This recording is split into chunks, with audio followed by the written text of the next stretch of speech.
This is episode 120 of the Equestrian Author Spotlight podcast. I'm Carly Cade, and today I'm speaking with Cheryl L. Eriksen. Cheryl is an author and blogger who has been involved in multiple areas of the horse industry for over 25 years. A student of equine behavior and communication, she has experience as a horse midwife, equine-assisted therapy facilitator, veterinary assistant, and horse trainer. Cheryl is the author of the award-winning memoir, Follow Me Friend, a true story about her struggle with undiagnosed PTSD and the healing power received through the special connection she shares with her mare, Farletta. Cheryl's other creative endeavors include the blog, Peace Horse Journey, which explores her concept of horse-guided self-discovery and how equine behavior can be influenced by what the human brings to the relationship. She also writes the Sputter Moo Briars blog, which dives into the stories and history of the model horses in her collection and the real horses they represent. Cheryl currently spends half the year working as a horse midwife, delivering foals and caring for mares and their newborns for various thoroughbred farms in central Kentucky. In the off-season, she focuses on her writing, book events, and speaking engagements. Settle up for a moving conversation about living with post-traumatic stress disorder and healing through the power of the horse-human relationship. Now, let's get into the interview. Welcome to the Equestrian Author Spotlight podcast, a podcast featuring interviews with equestrian authors who love all things horses and writing about them. In each episode, you'll hear inspirational stories from horsebook authors, including writing advice and marketing tips to help you write your very own horsebook. If you're an author, aspire to be an author, or simply love horsebooks, then you are in the right place. I'm your host, Carly Cade, and creative writing makes my spurs jingle. Hi, everyone. Welcome to the Equestrian Author Spotlight podcast. I'm Carly Cade, and today I'm so happy to have Cheryl Eriksen on the show with us. Hi, Cheryl. Welcome. Hi, Carly. Thank you for having me. Of course. So my first question always for people who listen to the show, and if you're new, welcome, is Cheryl, how have horses touched your life? I guess, how haven't they touched my life? Every aspect of my life has been touched by horses. They are something, when I was very young, I connected with horses in a way that just made me feel very comfortable to be around them. Their world made a lot more sense to me than the people world. And so I still do this as an adult, but I didn't realize it as a kid, that I kind of filter my experiences through my knowledge of horses. And it just is a very comfortable thing for me. And that connection with horses has allowed me to explore some pretty intense memories and feelings in my life. And there's been so much growth in my life because of horses. And they're just fantastic teachers and friends, of course. So they're just, like I said, every aspect of my life, it's always been touched by horses. Mm-hmm. So were you born with it, like so many of us were, like obsessed with it from the beginning? What was that first moment that really blew it wide open for you? I think I can't say if I was born with it, because I didn't have exposure to horses at all until I was around third grade. And our family went to a trip to Florida, and we went to Busch Gardens. And there was a ginormous, huge Clydesdale statue there at the entrance. And I was just enamored with that statue. I wanted to sit with it. And I wanted my mom to take a picture of me with it, which I think she decided to, but she couldn't understand why, when we had all this great, amusement park to see, why I wanted to sit with this statue. It wasn't even a real horse. And that was the first time. And again, I couldn't understand or explain that, but I remember that so distinctly all these years later, just that feeling of safety and connection. Mm. And that would be the start. And it wasn't until later I got into 4-H and riding lessons, and that was probably about, I was around 11 then. So it was a few years, and then didn't realize you could be in 4-H and be in the city. But I was able to lease a horse, do a free lease on a horse, and that's kind of where it all started. as Mhm. far as getting into the being able to handle horses regularly and learn about them. So That is so great. I was also in 4-H as a young person, and it's a wonderful organization, and that was a lot of my learning in the horse world also, and how lovely to be able to lease a horse and have that experience within such a great organization as well. yeah, it's really it was a blessing. Let's talk about your book. Tell us a little bit about your book and how you went about sharing this for others. Sure, sure. The book is called Follow Me Friend, and I'm going to hold it up here a second. There it is. And it's a memoir about my experiences living with the undiagnosed PTSD. And then the next part of that is how my horse helped me to look into myself more, in more of that introspection, and helped lead me on that path that has helped me heal from that, and to the point that I was more able to function in the world and understand, what was going on with me. But so the story is really in two parts, and it's for two. It appeals to two different groups. It appeals to horse people because it is a horse story, and it appeals to people who are working with or living with PTSD because there's a lot of in-depth description of the kinds of things that someone might be experiencing who's going through a trauma or who's dealt with a trauma. And in my case, because I didn't have a conscious memory, your body remembers, it doesn't forget, even though you can't remember it. The brain tries to protect you from remembering. That's because as a child, I was 7 years old, I couldn't process what was happening to me. And so it's still in there. So all of the reactions that I would have to people and situations, and even that jumping from job to job, trying to figure out what was going to make me feel complete, all of that was can go back to that initial trauma and the way that I learned to cope, those coping mechanisms which get you through the situation but really aren't necessarily good functioning behaviors. And what was really interesting, I think, in my story is I had this wonderful horse that was extremely sensitive, and she could not or would not tolerate the energy that I brought sometimes, that inconsistent energy, that hiding energy, like I'm trying to hide from the world. Yeah, I'm afraid that I'm crazy because of all the things that I think and experience, and I'm trying to hide that, and I'm bringing that to her, and she's just saying, "No, we aren't going to do this." And she just through her behaviors made me look at myself and be honest with myself of what I was experiencing. And that is what brought me on the path, which is why the book is Follow Me Friend, because that was her. She just well, that's how she got her name. Follow me, friend. Follow me, friend. I'm going to help you through this. So that's her. That's her registered name, and of course, her barn name is Farletta, Mhm. which I love. But Mhm. It's beautiful. So I love that her registered name is Follow Me Friend. That is incredible. And then it became the title of the book.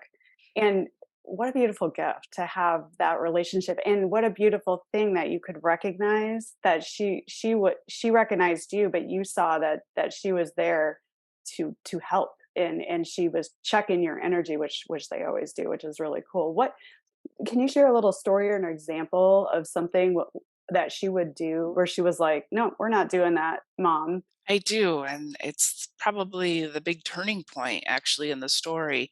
Mm, Is I had gotten to a point, I'm going through all this with the recovering the memories. I'm in school. Everything's really intense. And I would come out to the barn to see her, and she'd be in her stall, and she'd put her head over the door, and she'd look at me, and she'd be bright and happy to see me.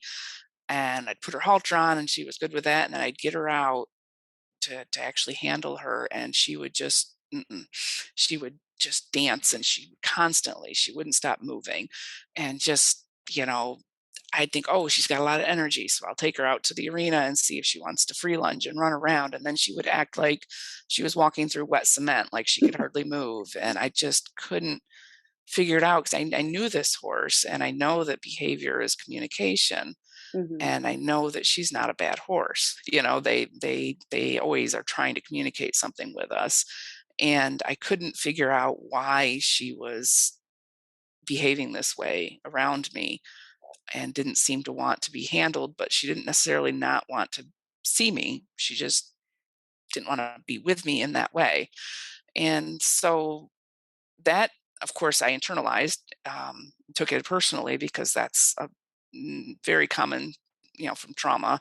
Everything is your fault. And Mhm. so I decided I needed to find someone to talk to. And I found a counselor that worked, or I should say, respected my connection with the horse. So that was important to me, as I needed to talk about my horse in the role that she was in, which was a very important role and not just a pet. Mhm.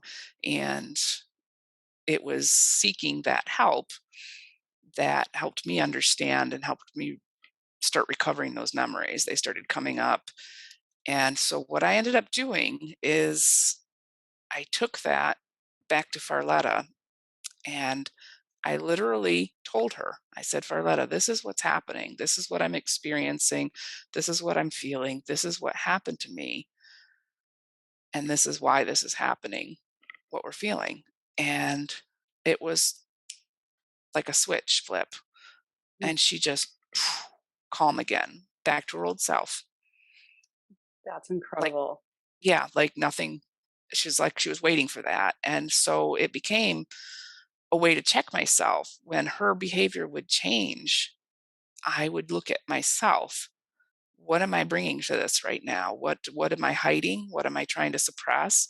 And I would tell her, it would be, today I'm really struggling with the memories. I don't know if I can do this. This is too much. It's not, we're safe here, but I don't always feel safe here.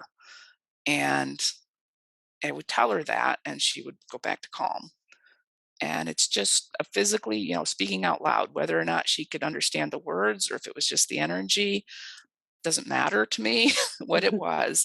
It just became going forward. And this was like 10 years ago. So going forward, this is something that I've continued to do with her, is when she does something that I doesn't fit with her normal personality, her normal behavior, I always look at myself Mm. and see, and I usually find something there that needs work. Yeah. So, yeah. Wow, that's amazing. Thank you for sharing that with us. And they are so incredibly intuitive, and it's when we recognize that, like, there's such a shift in relationship that can happen, and it's incredible. This is a very powerful story. Like, was it difficult to put this into the world, or were you were writing to express yourself because that's how you're able to work through this? Was it difficult to put a memoir with such a heavy topic out there, or was the message that you wanted to deliver more powerful both for yourself but then for others? How did you feel when you put this into the world? Always had that feeling that it had to get out there. I needed, because I couldn't carry it anymore. Mhm. So there was that always driving me forward. That was a secret that I held for, I don't know, 25 years. And that responsibility of holding that secret, that was not mine. That's on the abuser. That's his thing, not mine. And that was an important thing to realize. But as far as like my writing process, I in order to write effectively in the way that I like to write, I had to actually put myself back into those memories Oh, wow. so that I could feel them, and then I could write about them. And that's a pretty intense thing. And I don't know if other people do that, but that was the only way I could do it, is I have to actually feel it again. Mhm. And, a lot of people have commented on feeling, the feeling they get from the story. So I guess that's why. But so that was difficult, and that could be exhausting, and that could be, I was trying not to re-traumatize myself, but uh, it's an intense way to go through that. So there were times where I had to just stop for a few months or put it to bed. And a lot of that, this was my first book. So there was a lot of just kind of skating over it that I tried to do, just not really get in and describe it. And I realized that wasn't effective. And Mm. so I just it's like peeling back those layers of the onion, right? I have to keep digging down until I could figure out how to do it. Now I understand how to do it, and it's not hard for me anymore to go back into the memories and write about it. And what's interesting about something like that is the more that you get into it and the more that you are able to tell your story in whichever way that you do it, the easier it becomes and the less power it holds over you. Mm, And that was important realization. The more I put down on paper and the more I worked on that, the less and less power that that man had over me anymore. And now he's nothing. Whereas before he was this overpowering monster. So, mhm. yeah, Wow, that's really powerful and so brave. It's so brave for you to go in there and feel those emotions. But I really love that you said by being brave and re experiencing it for yourself through writing, it lost its power over you. I think that is really an incredible message. Good on you for putting this book out in the world and taking it on and going through that. That's really an amazing accomplishment. Congratulations. thank you. How are you reaching your readers around this work? Because this sounds like a very important story for anyone dealing with trauma. How are you communicating about this to others or reaching the audience that, I mean, obviously horse people will like this, but it's a it's a big topic. So, how do you get the word out about this to people? I use a lot of social media. Mhm. I'm on Facebook. I'm have tried TikTok. TikTok, Twitter. I'm not a big fan of Twitter. Might try Instagram. I need to broaden a little bit, but I do. I've got a few Facebook pages that I run, and that helps. I have a blog that I write, which helps a little bit, but a lot of it is I probably sell 50% of my books by going places and Mhm. meeting people. Mhm. So everything, I just try to think of all of the things that I can do to reach people. I'm most comfortable, of course, in the horse space. That's been my whole life. So I will go to tax sales, get a table at a tax sale and meet people and do books, sign books. I've done the Equine Affair. I Mhm. hope to do that again this year. I've done a couple other horse events like that. And then I've also reached out to my alma maters. I went to a horse school and got my equine studies degree at a school in Illinois. I went back there this last year and did a book signing and reading, which went really well.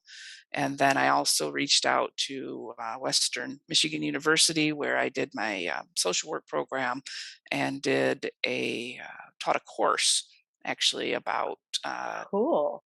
trauma and working with horses and equine assisted therapy, and then did a book signing after that. So Mm. that was just, I try to be creative and think of all the things I can. I'm into model horses, Breyer horses, and I live in Kentucky. So I go to Breyer Fest. I actually sold a ton of books at Breyer Fest last year.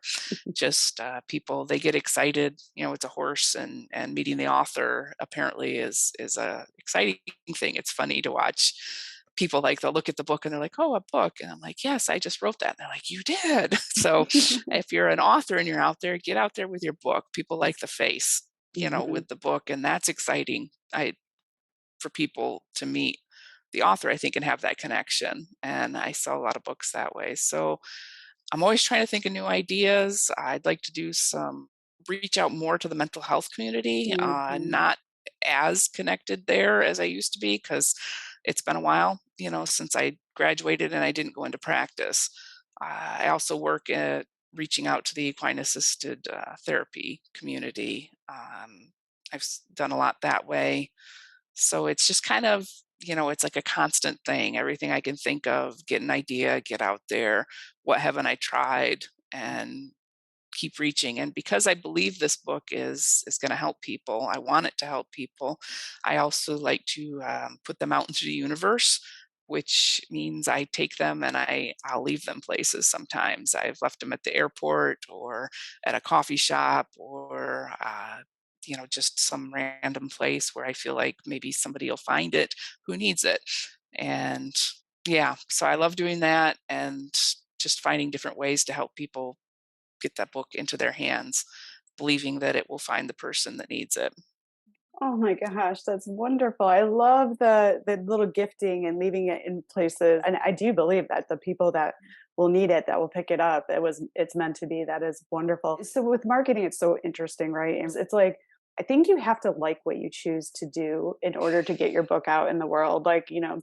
social media is fine, it's an avenue, but it's not the only way to do this. And I love that you're talking about going to events and meeting people and talking, and how cool teaching a course. Like I see a lot of value in you speaking about the book and about your experience. So, and Briarfest is an amazing place to go, and that's just all very magical. And it seems like the one-on-one relatedness is like a really special place for you. So there's no magic way to do it. Talk to us a little bit about your path to publishing. What route did you choose to go with this book?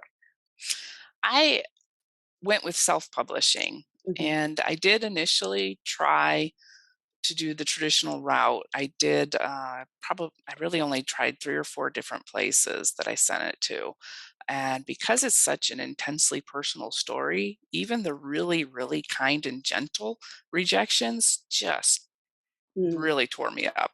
I really struggled with it, and actually would get me I would stop doing anything with the book for months. It just became, it was really difficult to go through, and then I finally got somebody who said they were interested, and it ended up being like a bait and switch kind of a thing, and they really were a hybrid press, and they asked me for like $5,000, and I was just like, "No." Mm. This was just anyway, that whole thing made me really mad, and when I get mad, then I get really productive, and I said, "There's no reason I can't just do this myself," and I know self-published sometimes gets kind of a bad rap because there is a lot of stuff out there that didn't get edited and isn't really well written and couldn't get a traditional contract or whatever. I don't wanna be disparaging like that, but, if you are gonna go that route, my recommendation is to put the money into getting it professionally edited, get a professional cover design, and a professional formatter. I used all Hmm. 3, and get a really polished book out there. And that's what I ended up doing, and I'm very glad I did it. And honestly, with the traditional route, you're gonna do the marketing and all of that anyway, Hmm. so you may as well keep more of the royalties. Hmm. Whether or not I'll try in future books for traditional, I might. I haven't decided. My second book will be self-published. I just can't stress enough how important it is if you do that to get the everything done professionally. Hmm. It's just so important. People look at a book and they're like, the you look at the cover, it looks amateurish, they're not even gonna pick it up. It doesn't matter if it's the greatest story in the world, they're not gonna pick it up. Hmm. And, some people get in, you might really like your story, but if it's not well edited, then again, they're just gonna not read it. Yeah, and I love what you're saying there. That is 100% correct. Like, I think, definitely invest in the book, put out the very best product you can, work with a professional editor, cover designer, formatter, do all the right things, all the things that anyone putting a book going anywhere out in the world should do. But I think there's a large group of us who are having an impact on the view of self-publishing, or I like to think of us as indie authors, right? We do value the quality of the book, and a lot of us in the horse book area do independently publish Mhm. because we get the conversations all the time that it's too niche. Horses are too niche. It's too niche of a topic, right? But I'd love to talk with you about your cover. I think your cover is gorgeous. Would you hold that up again for us and talk to us a little bit about the cover design? Sure. This is the cover again, and that's my horse on the cover. And actually, there's a great story that goes with this. When I was a kid and I was dealing with all those intense feelings and not knowing what was going on and all of that, I escaped, like a lot of us do, into my horse books. And I love the Black Stallion series. I just obsessed over those books. And the cover pictures the books that would have been in the probably late 80s, the Random House release of the Black Stallion books had the art done by Ruth Sanderson, who is a fantastic artist. And I loved those. I'd like lived in those pictures. I used to just stare at them Mhm. and imagine, what's behind here, what's over the hill, what's what is in this picture. And when I was looking for a cover designer, I thought about Ruth Sanderson, and I thought, I had no idea how old she was when she did those book covers. I didn't know if she was still painting, I didn't know anything. And my best friend, who has encouraged me in so many ways, said, "Well, why don't you just contact her and see?" And so I contacted her and I told her about my story and I asked if she could do the cover. And she said yes.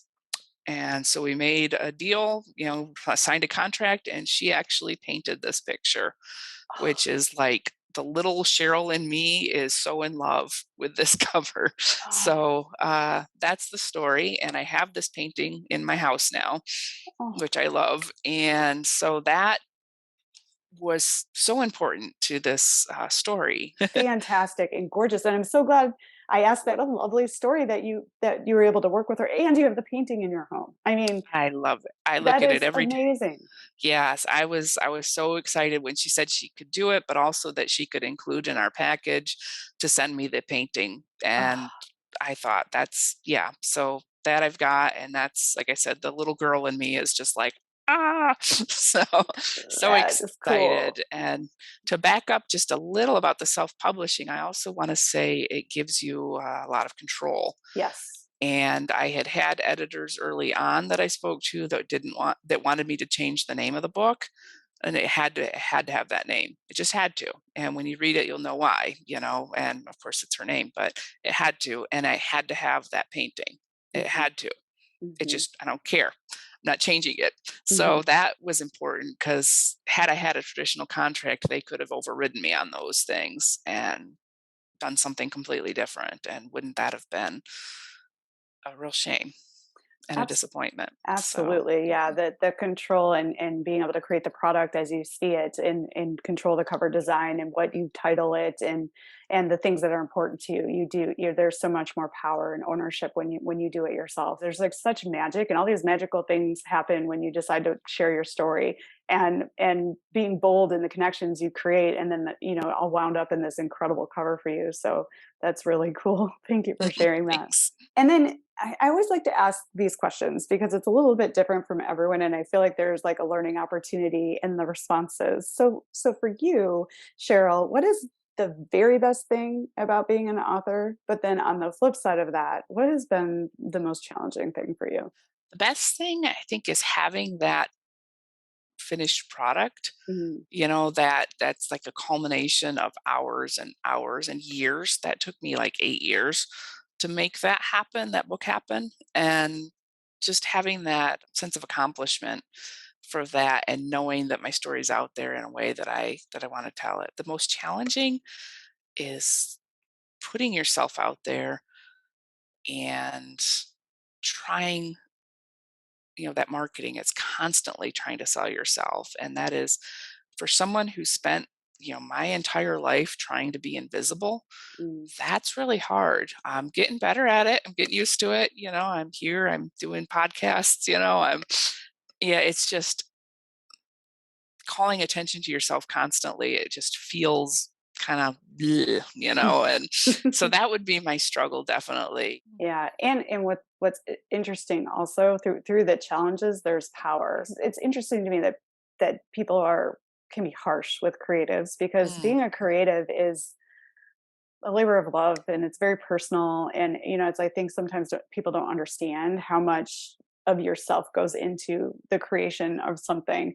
I beg of people to tread gently on creatives and good on you for being on the podcast and making it work. It's like but it's just like the writing or you sitting with your memories. It gets easier as you yeah, gain power over the things that are challenging, right? definitely gets easier and every day. And so it's a totally different person, it feels like almost that, or at least I can access a different person, put it Yeah. that way. Yeah, it's like Access the growth. on Cheryl. Yeah, I love that. The on Cheryl. I like that. Yeah, and that's so funny too about writers. Most of us would rather, kind of be a little bit more invisible or we're introverts Yeah. because we're creatively thinking. And then you Mhm. have to create this other portion of yourself or try and activate it in order to fulfill the things that it requires to get the word out about your book in the world. So it's sort of like a teeter totter trying to get balanced. Yeah, But yeah. yeah. So, what advice would you give to someone who is having an experience with trauma or has PTSD, but wants to achieve a dream, like writing a book, riding a horse for the first time, going after this big thing they want to accomplish, or even just mastering the past? What advice would you give to someone in that situation? The first thing I want to say is to be gentle with Mm, yourself and accept that, this isn't, something that you necessarily have control over. This is, PTSD, it's a reaction that happens in your brain that's like a pre-programmed from your trauma, right? So it's like a cascading effect when you get triggered. It's not, and the reason I say that is I think a lot of people think that you can just stop it or control it, but when you get to that point, it's like a chemical reaction. I had a therapist who called it a chemical dump, and mm, that chemical dump is telling you that if you don't change or stop or whatever is happening to you right now, you're going to die.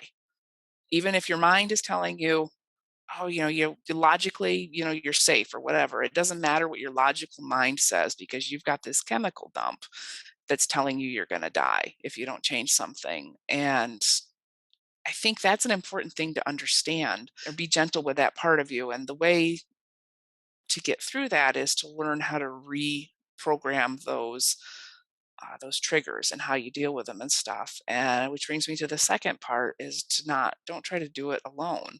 mm, Get some help, find someone to talk to, and the whole part of why I never sought help for anything that was going on with me, the depression, the anxiety, and all of these what were PTSD reactions, these I'm going to die if I don't get out of this situation reactions that I was having, that didn't make any sense to me was, yeah, I didn't want to tell anyone.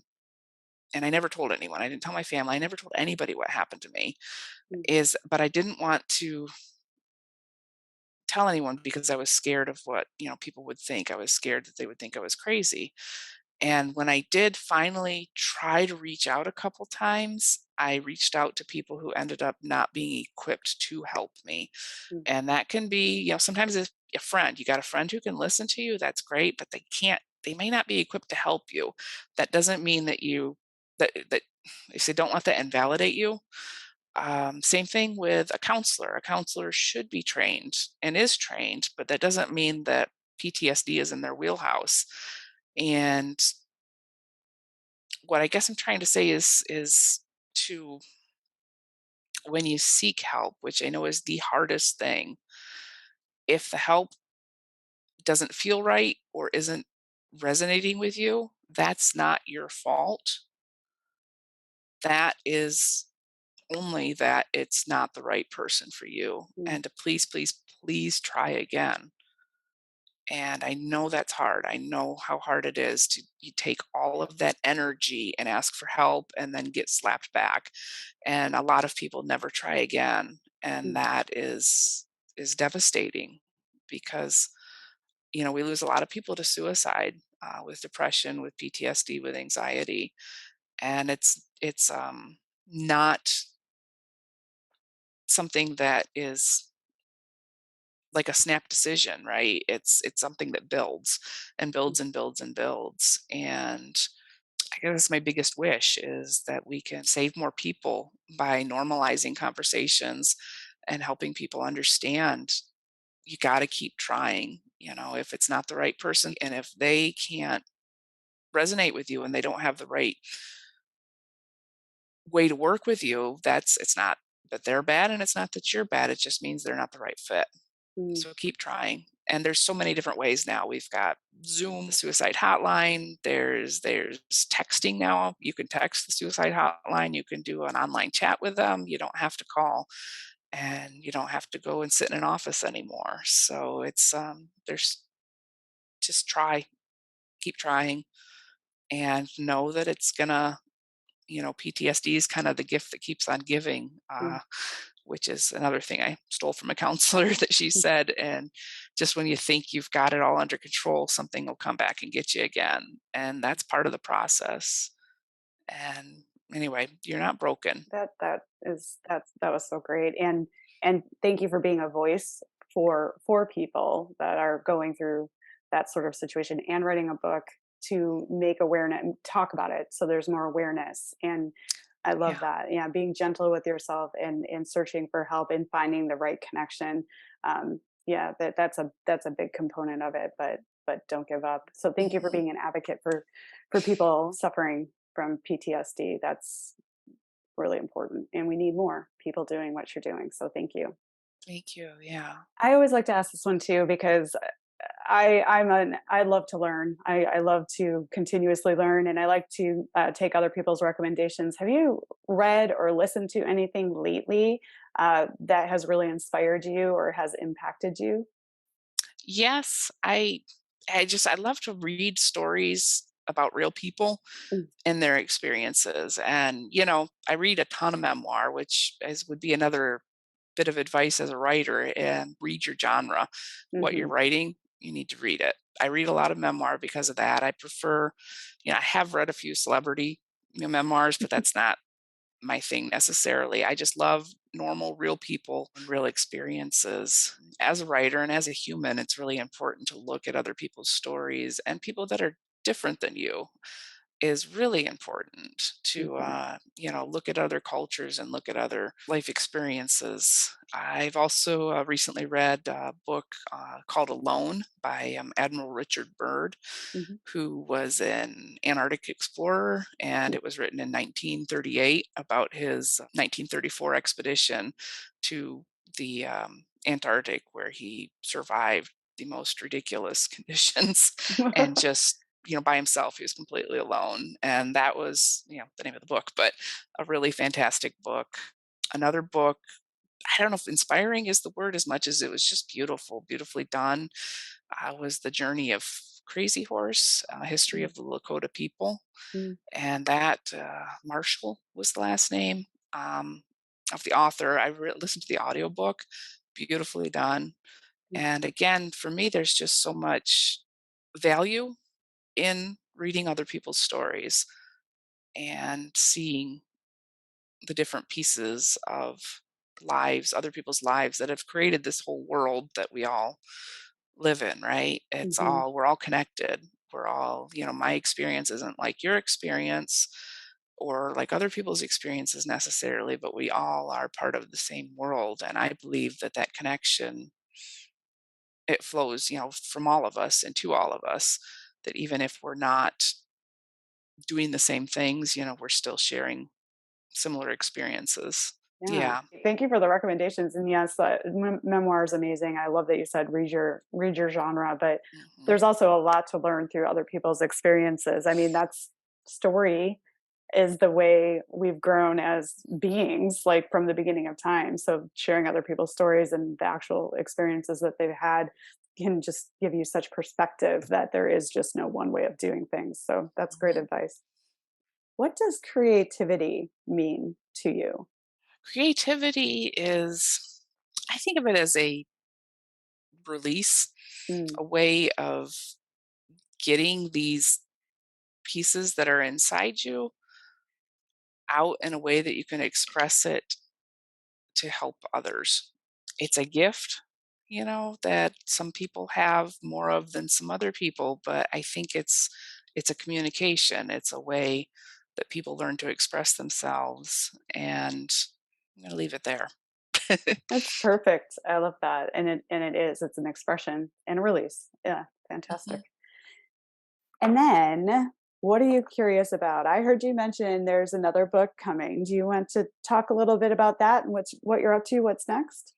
I'm working on a second book. It's a sequel to Follow Me Friend, and it's a continuation of the story moving forward with continuing to deal with the PTSD. I had a hope that once I dealt with it and had the memories come back, that it was something I could kind of put in a neat little box and stick it on a shelf. And it doesn't work that way. Mm, And so that's it. But it's also a lot of it. I'd almost describe it like a horse-human love story, just that my horse as my teacher and helping me to look inside myself and learn how to love what is there Mm, and to embrace that part of me and all of me and to accept who I am and where I am and what makes me tick. And that was a real gift from her. It's a little different than Follow Me Friend, not as much intensity as as far as the trauma and that sort of stuff, because a lot of that was in the past, but there's just a lot more about that connection and mm. the beautiful relationship. And I'm pretty excited about it. So Yeah, it's yeah. exciting.